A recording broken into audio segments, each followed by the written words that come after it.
વાલિયા તાલુકાની યુવતી પર દુષ્કર્મ આચરનાર રિક્ષા ચાલકને અંકલેશ્વરની સેશન્સ કોર્ટે 10 વર્ષની સજા ફટકારી છે।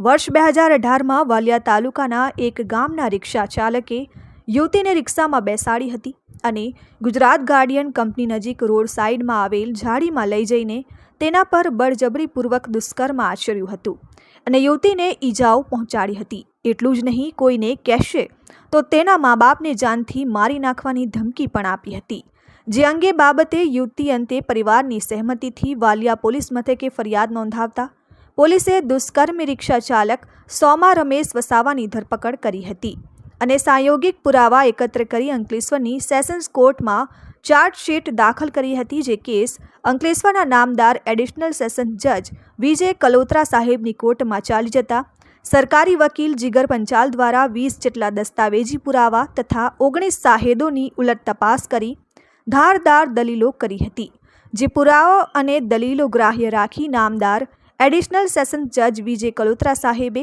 આરોપી સોમા રમેશ વસાવાને તકસીરવાર ઠેરવી 10 વર્ષની કેદની સજા અને દંડનો હુકમ કર્યો હતો। Dharmesh Patel, RN news, Ankleshwar.